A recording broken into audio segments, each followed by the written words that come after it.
عمران خان ایک popular leader ہے، اس کی عزت احترام کرنا چاہیے۔ بھٹو صاحب کے زمانے میں فوجی آپریشن شروع ہوئی اور اس میں ہم کوئی نہ کوئی کسی نہ کسی شکل میں زیر اعتاب تھے۔ پھر ضیاء الحق کا ماشاء اللہ آ گیا، اس میں ہم سب لوگ زیر اعتاب رہے ہیں۔ سر مہارنگ بلوچ پنجاب آتی ہیں، اسلام آباد آتی ہیں، ان کا پنجاب کے عوام کی طرف سے بہت شاندار استقبال کیا جاتا ہے، پھر وہ واپس جاتی ہیں، ان کی بات نہیں سنی جاتی، ریاست ان کی بات نہیں سنتی، ان کا مدعا جو مسنگ پرسنز پہ ہے دیکھتے ہیں کہ میں سمجھتا ہوں کہ لاپتہ افراد اس وقت بلوچستان کا سب سے بڑا مسئلہ ہے، اس کو ریاست کو کسی طریقے سے حل کرنے کی ضرورت ہے۔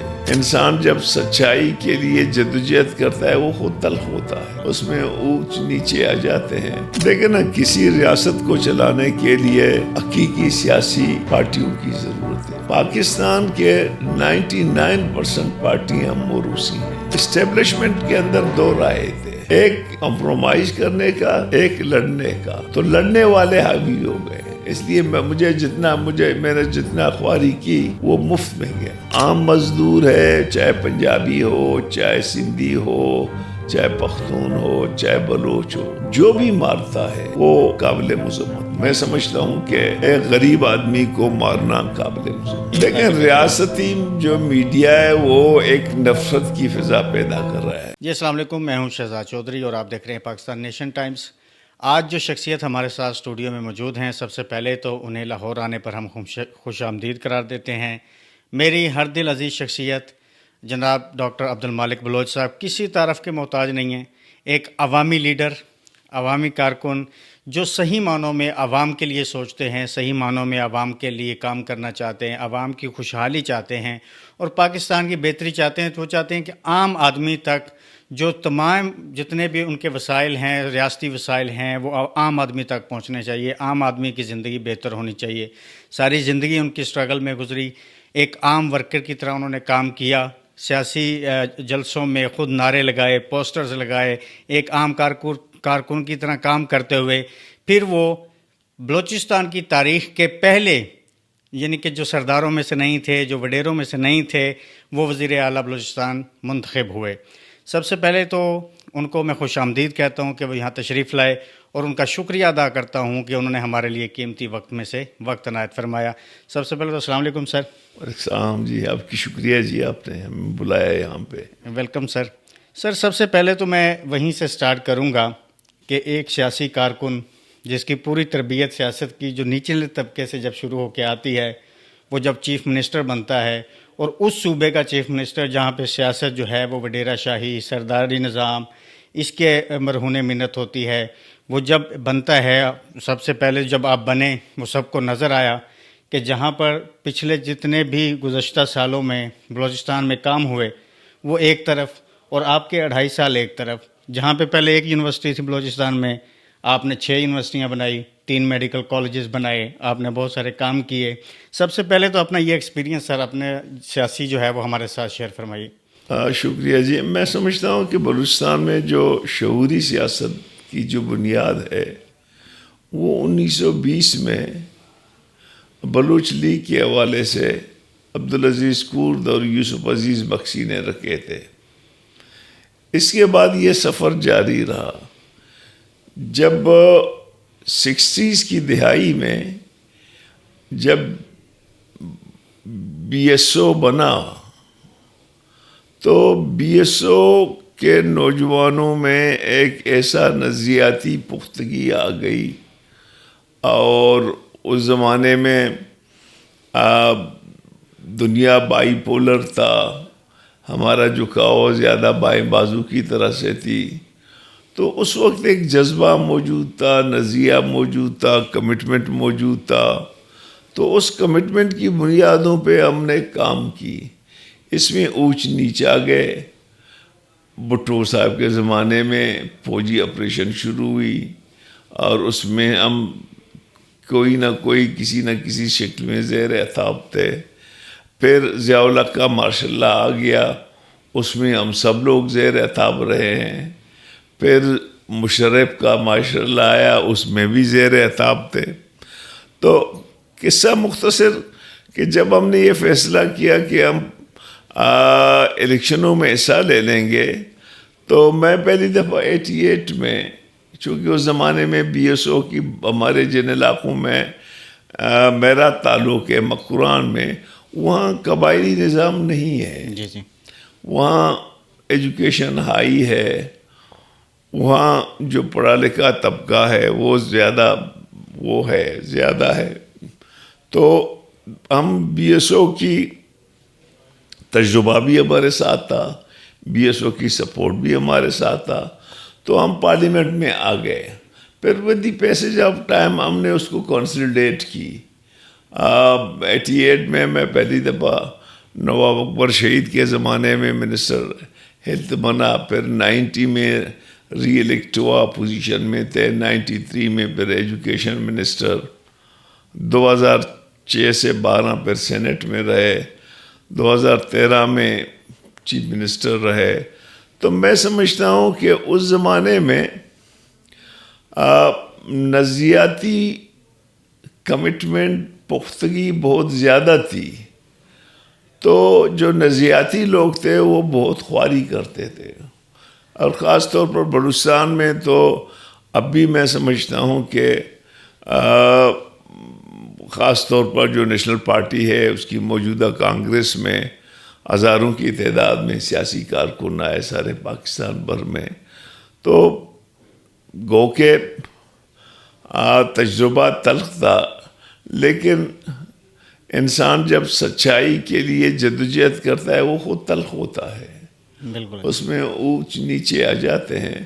لیکن ہم نے کئی ایسے اونچ نیچے دیکھے ہیں، اور جب بھی ہمیں موقع ملا ہم نے اپنی عوام کی خدمت کی، ملک کی خدمت کی.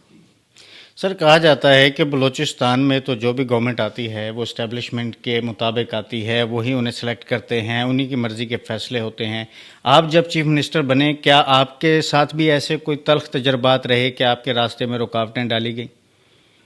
میں سمجھتا ہوں کہ 88 میں جو گورنمنٹ بنا نواب اکبر خان کا، وہ اسٹیبلشمنٹ کے خلاف بنا. جی. اس میں اسٹیبلشمنٹ کی خواہش نہیں تھی. باقی جب میں بنا 2013 میں، مجھے میاں نواز شریف نے اور محمود خان اچکزئی نے نامینیٹ کیا. اب مجھے بالکل نہ مجھے پتا تھا کہ میں اپنا چیف منسٹر بنوں گا. ان لوگوں نے مجھے نامینیٹ کی، اور میں نے کبھی بھی یہ اسٹیبلشمنٹ سے نہیں کہا کہ مجھے آپ حکومت دے دیں. تو ابھی جو اس وقت جو پوزیشن ہے، دیکھیں 2002 میں بھی مشرف نے ہمارے ساتھ زیادتیاں کی، ہمارے جیتے ہوئے سیٹ لے گیا، اور 2018 میں تو ہمیں بالکل آؤٹ کیا اسٹیبلشمنٹ نے. اس دفعہ تو بلوچستان میں جو ہماری 10 سے 12 سیٹیں آ رہی تھی، ان کو صرف 3 ہمیں دے دی. قومی اسمبلی کی 3 سیٹوں میں سے 1 سیٹ دے دی. تو اب کی بار تو کچھ زیادہ ہی جو ہے نا مداخلت ہے. یعنی کہ آپ بھی فارم 47 کے ڈسے ہوئے ہیں سر؟ ہم تقریباً میں نیشنل اسمبلی میں 22,000 ووٹ میں نے لے لیے. تربت گوادر میں اس میں بھی میں ہار گیا. 2002 میں بھی میں جیت گیا تھا، اس میں بھی مجھے قومی اسمبلی میں ہرا دیا گیا. سر بلوچستان میں جب آپ کو اپوائنٹ کیا گیا، آپ کو کہا گیا کہ چیف منسٹر بن رہے ہیں، تو جو نوابین ہیں جن کی سیاست رہی ہے، ان میں سے کتنی مزاحمت کا آپ کو سامنا کرنا پڑا؟ میرے خیال میں جو ہمارے نواب صاحبان ہیں، ان میں نواب ذوالفقار مکسی کے علاوہ سب ناراض تھے، چاہے وہ کانگریس تھے، چاہے وہ مسلم لیگی اور دوسرے سردار تھے. اور اس کے ساتھ ہمارے جو مولوی حضرات صاحبان بھی مجھ سے خوش نہیں تھے. جو کرپٹ بیوروکریٹ تھے، میرے آنے سے بھی وہ خوش نہیں تھے. تو مجھے اچھی خاصی ریزسٹنس ملی تھی، لیکن چونکہ میرا ایک ویژن تھا، میرا ویژن کلیئر تھا، اور میرے پاس تجربہ تھا، تو میں نے آہستہ چیزوں کو جو ہے نا پھر سنبھال لیا. سر حال ہی میں آپ دوبارہ جو ہے وہ اپنی پارٹی کے یعنی کہ سربراہ کے طور پہ منتخب ہوئے ہیں بلا مقابلہ، اور بڑے شاندار، کیونکہ ہمارے نمائندے وہاں موجود تھے. تو مطلب جنرلی ایک پاکستان کی جمہوری پارٹی، اگر آپ کی پارٹی کو کہا جائے نیشنل پارٹی تو وہ غلط نہ ہوگا، بلکہ کچھ اداروں نے اس کو پاکستان کی دوسری بڑی جمہوری پارٹی قرار بھی دیا ہے. یعنی کہ کونسلر سے لے کے نچلے طبقے سے آپ اپنے کارکن کے ووٹ کے ذریعے جب سامنے آتے ہیں. پاکستان میں ہمیشہ جمہوریت کا دعویٰ کیا جاتا ہے، جمہوریت کے راگ الاپے جاتے ہیں. آپ سر اس کو جو اس وقت سنیریو چل رہا ہے پاکستان میں کہ جمہوریت کا صرف ایک ڈنڈورا ہی میں تو کہہ سکتا ہوں عام الفاظ میں، لیکن جو ہمارے یعنی کہ مقتدر حلقے ہیں ان کی پاور چل رہی ہیں، ان کو اسٹرینتھن کیا جا رہا ہے. آپ اس سنیریو کو کیسے سر دیکھتے ہیں؟ دیکھیں نا، کسی ریاست کو چلانے کے لیے حقیقی سیاسی پارٹیوں کی ضرورت ہے. پاکستان کے 99% پارٹیاں موروثی ہیں. موروثی پارٹیوں میں نہ جمہوریت ہے، نہ کلیکٹیو فیصلہ ہے، نہ کلیکٹیو ڈیسیشن ہے، نہ کوئی کسی پہ تنقید کر سکتا ہے. تو یہاں جب آپ کا جو بنیادی پلر ہے ریاست کا وہ پارٹی ہے، اب پارٹی خود جو ہے نا وہ کمپرومائزڈ ہے، تو وہ جب کمپرومائز ہو جاتا ہے تو اس کو اقتدار کے لیے اسٹیبلشمنٹ سے کمپرومائز کرنا پڑتا ہے، کیونکہ وہ خود نظریاتی طور پر کلیئر نہیں ہے. بالکل. جب اگر وہ نظریاتی طور پر کلیئر ہو تو وہ کمپرومائز نہیں کر جاتا ہے. ہم نے کئی دفعہ ہمیں موقع ملا، ہم نے نہیں کی، ہم نے کہا ہم نہیں کریں گے. کہا کہ جی آپ لوگ آؤٹ ہیں، ہم نے کہا بے شک ہم آؤٹ ہو جائے. تو میں سمجھتا ہوں کہ پاکستانی ریاست کے لیے ضروری ہے کہ پاکستان کے پولیٹیکل پارٹی ڈیموکریٹ ہو جائیں، ان کی جو موروثیت ہے وہ ختم ہو جائے. لیکن مجھے نہیں لگتا ہے. سر بلوچستان کے حالات، خاص طور پہ پنجاب کے عوام، خاص طور پہ پنجاب کی یوتھ کو ان حالات سے جو ہے وہ آگاہی نہیں ہوتی. ہمیں تو یہی آج تک سبق پڑھایا جاتا رہا کہ نہیں وہاں پہ باغی ہیں، وہاں پہ غدار ہیں، تو ان سے نپٹنا ضروری ہے. کیونکہ آپ تو بالکل گراس روٹ لیول سے پولیٹکس کرتے ہوئے آئے ہیں، آپ کو پتہ ہے کہ اصل حالات کیا ہیں، عوام کیا سوچتے ہیں. بلوچستان کے مسائل پر سر آپ کیا کہنا چاہیں گے؟ اور کیونکہ جو جمہوری حقیقی لیڈر ہوتا ہے وہی شاید حل دے سکتا ہے، تو آپ اس کا حل کیا سمجھتے ہیں کہ یہ جو مسائل ہیں؟ میں سمجھتا ہوں دیکھیں جی، یہ جو محرومیاں ہیں یہ ایک دن کا پیداوار نہیں ہے، یہ ڈیکیڈز کا پیداوار ہے. اور اس وقت مختلف اوقات میں بلوچوں نے جب بھی ان کے ساتھ زیادتی ہوئی ان لوگوں نے ہتھیار اٹھایا ہے. جی. تو میں سمجھتا ہوں کہ ان کی جو وجہ ہے ان کو ریموو کرنے کی ضرورت ہے. فرض کریں بلوچستان میں سب سے زیادہ اس وقت مسئلہ ہے کہ بلوچستان کے عوام کو رائٹ آف ووٹس نہیں ہے. بالکل. وہ دیتا ہے کسی اور کو، کامیاب کوئی اور ہوتا ہے. دوسرا جو ہے نا، ہماری جو وسائل ہیں جسے ہم کہتے ہیں سائل اور وسائل، اس پہ ہماری حاکمیت نہیں ہے. ہماری تمام وسائل ختم ہو گئے ہیں اور بلوچستان کو کوئی فائدہ نہیں ہے. بس ڈیرہ بگٹی میں 57 میں گیس نکل آتا ہے، لیکن اس وقت ڈیرہ بگٹی پاکستان کی سب سے زیادہ پسماندہ ڈسٹرکٹ ہے. بالکل ٹھیک ہے نا. اب یہ کہتے ہیں کہ جی ہم نے تو بلوچستان کے عوام ان کے نمائندے، ہم نے کہا وہ نمائندے نہیں ہیں، تمہارے نمائندے ہیں. بالکل. اگر بلوچستان کے صحیح نمائندے آ جاتے تو بلوچستان کو دل و جان سے جو ہے ترقی کر دے کے پاکستان کے ساتھ جوڑ جاتے تھے، اس وفاق کے ساتھ جوڑ جاتے تھے. لیکن وہاں چونکہ صحیح آپ کے نمائندے نہیں آتے ہیں تو یہ محرومیوں میں آہستہ آہستہ اس حد تک پہنچ گیا. اور خاص طور پر نواب اکبر خان بگٹی کے شہادت کے بعد ہمارے نوجوان جو ہے نا سارے پہاڑوں پہ چلے گئے اور ان لوگوں نے بندوقیں اٹھائیں. یعنی کہ آپ سمجھتے ہیں کہ وہاں پہ زیادہ ویو اینٹی فیڈرل یا اینٹی پاکستان ویو زیادہ بڑھ رہی ہے وقت کے ساتھ ساتھ؟ خاص طور پر اس الیکشن میں نوجوانوں کو بہت مایوس کیا ہے. جی جی. اگر ایک دو ایسے الیکشن ہو جائے تو کم از کم میں کہتا ہوں بلوچ علاقوں میں الیکشن نہیں ہوں گے، کوئی ووٹ دینے کے لیے نہیں آئے گا. سر آل پارٹی کانفرنس میں تمام سٹیک ہولڈرز نے آپ کو ایک مینڈیٹ دیا کہ آپ جا کے جو ہے جتنے پہاڑوں پر بلوچ سردار ہیں ان سے بات کریں اور آپ کی بات چیت ہوتی ہے، اور بقول آپ کے جو میں نے آپ کے کچھ انٹرویوز میں سنا کہ 80% تک جو ہے وہ معاملات تقریباً حل ہونے کی طرف سے، پھر سر کیا ہوتا ہے ایک دم کہ وہ اس طرف معاملہ نہیں بڑھتا؟ کیا اس میں اسٹیبلشمنٹ بہت بڑی رکاوٹ تھی یا کوئی اور سٹیک ہولڈر ایسا تھا جو خیال رکاوٹ میں تھا؟ جو مجھے اختیار دیا گیا، میں نے جب بات کی تھی تو جو ہمارے نوزادہ برہندک بگٹی تھے اس نے ہمیں کافی عزت دی، احترام دیا، ہمارے ساتھ بات کی۔ خان ابقلات صاحب نے جو ہمارے وفد گیا اس کو بہت عزت دی، ایک حد تک وہ راضی ہو گئے۔ لیکن جو میں نے دیکھا کہ اسٹیبلشمنٹ کے اندر دو رائے تھے، ایک کمپرومائز کرنے کا، ایک لڑنے کا، تو لڑنے والے حاوی ہو گئے۔ اس لیے میں نے جتنا خواری کی وہ مفت میں گیا۔ یہ کہ اس وقت کے آرمی چیف صاحب مذاکرات کے حق میں تھے یا مخالف تھے سر؟ میرا اپنا اندازہ ہے کہ وہ اس کے حق میں تھے۔ یعنی کہ آرمی چیف صاحب کو بھی بائی پاس کر کے اس کو سبوتاژ کیا میں گیا؟ اس تفصیل میں نہیں جاؤں گا، لیکن ود ان اسٹیبلشمنٹ دو اوپینین تھے۔ سر اگر آج بھی آپ کیا سمجھتے ہیں کہ آج بھی جتنے بھی مایوس لوگ ہیں، جتنے مایوس لیڈرشپ ہے، ان کو ایک قومی دھارے میں دوبارہ لایا جا سکتا ہے، اور اس کا کیا طریقہ کار ہو سکتا ہے؟ بالکل لایا جا سکتا ہے اگر بلوچستان کے عوام پہ آپ بھروسہ کریں، بلوچستان کے نوجوانوں کو آپ آن بورڈ لے لیں، بلوچستان میں جاب اپرچونٹی پیدا کر دیں، بلوچستان کے وسائل بلوچستان کے عوام کو دے دیں، بلوچستان کے عوام کو امپاور کریں کہ وہ جس کو ووٹ دے گا وہ پارلیمنٹ میں جائے گا، بلوچستان کے پارلیمنٹ کو ڈمی نہیں بنائیں، اور بلوچستان کو اسلام آباد سے ڈیل نہیں کریں، بلوچستان کو پولیٹیکلی ڈیل کریں، اسٹریٹجیکلی ڈیل نہیں کریں۔ اس وقت بلوچستان کو اسٹریٹجیکلی ڈیل کر رہے ہیں، پولیٹیکلی ڈیل نہیں کر رہے ہیں۔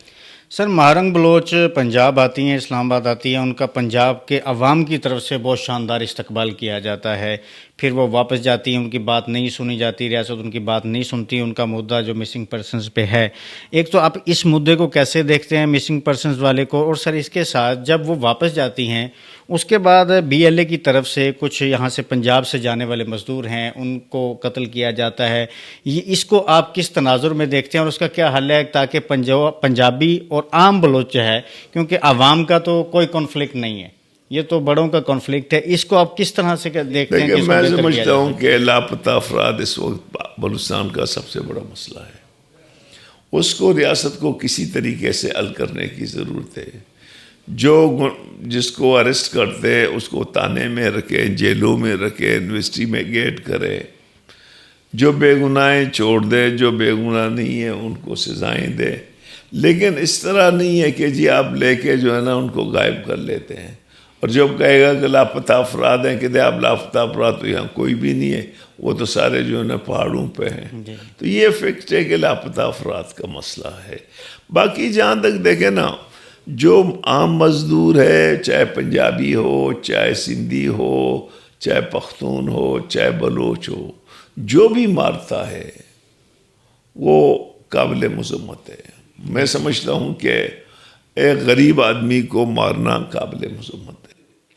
کیونکہ سر آپ کی پاکستان کی واحد پارٹی ہے جس کے منشور میں سیکولر پارٹی جن کے قرار دیا گیا کہ ایک سیکولر پارٹی ہے جو مذہب کی بنیادوں پر، قومیت کی بنیادوں پر لڑانا نہیں بلکہ جوڑنے کی بات کرتی ہے۔ آپ کی پارٹی کو اگر موقع ملتا ہے، نوجوان آپ کے ساتھ ملتے ہیں، بلوچستان کے نوجوان تو آپ کے ساتھ ڈیفینیٹلی ساتھ ہیں، پنجاب میں بھی جب آپ کو یہ دیکھا جائے تو کیونکہ پنجاب میں بلوچستان کی جو صحیح آوازیں ہیں ان تو اس طرح سے کلیئرلی نہیں پہنچایا جاتا، پنجاب کے لوگوں کو اس طرح سے کلیئر ویژن نہیں ہے، ان کو جو ریاستی بیانیہ ہوتا ہے وہ پڑھا دیا جاتا ہے، وہ اسی پر لبیک کہتے ہیں۔ آپ کس طرح سے یہ کہتے ہیں کہ کس طرح سے نوجوانوں کو کس طرف جانا چاہیے؟ دیکھیں ریاستی جو میڈیا ہے وہ ایک نفرت کی فضا پیدا کر رہا ہے۔ ابھی ریسنٹلی جو راڑا شام میں 20 مزدور شہید ہو گئے، اسی رات کو بولا میں 4 ہمارے دوست وہ بھی شہید ہو گئے، کلات میں 6 پولیس والے اور 4 سیولین جو سب بلوچ تھے وہ بھی شہید ہو گئے. لیکن میڈیا نے ان 20 کا نام لے لیا, وہ جو 14 تھے ان کا نام نہیں لیا. تو اس سے ضرور جو ہے نا وہ نفرتی پڑے گی. ہونا تو یہ چاہیے تھا کہ جی بلوچستان میں اس وقت کلات میں جو مارے گئے, بولان میں جو مارے گئے, راڑا شام میں جو مارے گئے, وہ تمام قابل مذمت ہے, لیکن ان لوگوں نے اس طرح نہیں کی. سر آپ کیا سمجھتے ہیں کہ جو نوجوانوں کو اس وقت پورے پاکستان میں, صرف اگر میں بلوچستان کی بات نہیں کرتا, ایک مایوسی ہے سسٹم سے, پہلی بار سسٹم اگر میں مطلب اپنے تجزیے کی بات کروں کھل کے یعنی کہ سامنے آیا ہے, ایک طرح سے ننگا ہوا ہے. آپ اس کو کیسے دیکھتے ہیں کہ پاکستان میں صحیح جمہوری اقدار کو پنپنے میں کتنا ٹائم لگے گا اور اس کا کیا طریقہ کار ہوگا؟ سر اس کا طریقہ کار پی ڈی ایم کی آئین تھا, اس پہ ہماری پارٹیوں نے کمپرومائز کی. اسٹیبلشمنٹ کو آئین کے اندر رہ کے اپنا ذمہ داری پوری کرنی ہے, لیکن آج اسٹیبلشمنٹ ہر جگہ پہ حاوی ہے. دوسری بات, ہماری جو تمام سسٹم ہے وہ پولرائزڈ ہے. جوڈیشری میں پولرائزیشن ہے, پولیٹیشین میں پولرائزیشن ہے. ہم ایک دوسرے کے ساتھ لگے ہوئے ہیں, judiciary versus establishment, establishment versus politicians. یہ جب تک یہ کنفلکٹ رہیں گے ملک میں نہ سیاسی استحکام آئے گا نہ معاشی استحکام آئے گا. اور میں نہیں سمجھتا ہوں کہ دنیا کی جو بھی طاقت ہو وہ دیکھیں, جب تک آپ پارلیمنٹ کو سپریم نہیں سمجھیں گے, جوڈیشری کو سپریم نہیں سمجھیں گے, وہ کیسے, وہ کون سی سماج ہے جو ترقی کرتے ہیں جہاں پہ عدل نہ ہو, انصاف نہ ہو. تو آئی ڈونٹ تھنک کہ دیکھیں اب پنجاب میں جو کچھ ہوا باقی جگہوں پہ ہوا. اب عوام اگر اس طرح عوام کے ووٹ پہ ڈاکا جائے, ہمارے ہاں تو اکشن ہوا ہے, کوئی ووٹ نہیں ہو, جس نے زیادہ پیسہ لگایا ہے وہی آ گیا ہے. اس وقت جب کیونکہ آپ جمہوری قوت ہیں سر, جو اس وقت پاکستان تحریک انصاف کے ساتھ ہو رہا ہے اور جو آئینی امینڈمنٹ ہوئی ہے اور جس طرح سے ہوئے, نواب اختر مینگل صاحب کے لوگوں کے ساتھ جس طرح ہوا, جس طرح سے بھی یہ مار دھاڑ کر کے چیزیں, آپ اس کو کیسے دیکھتے ہیں؟ دیکھیں میں سمجھتا ہوں کہ سیاسی مسئلوں کو سیاسی انداز پہ, عمران خان ایک پاپولر لیڈر ہے, اس کی عزت احترام کرنا چاہیے. اور عمران خان بجائے یہ کہے کہ میں اسٹیبلشمنٹ سے بات کروں گا, وہ سیاسی پارٹیوں سے بات کرے, سیاسی پارٹی مل کے کوئی راستہ نکالے.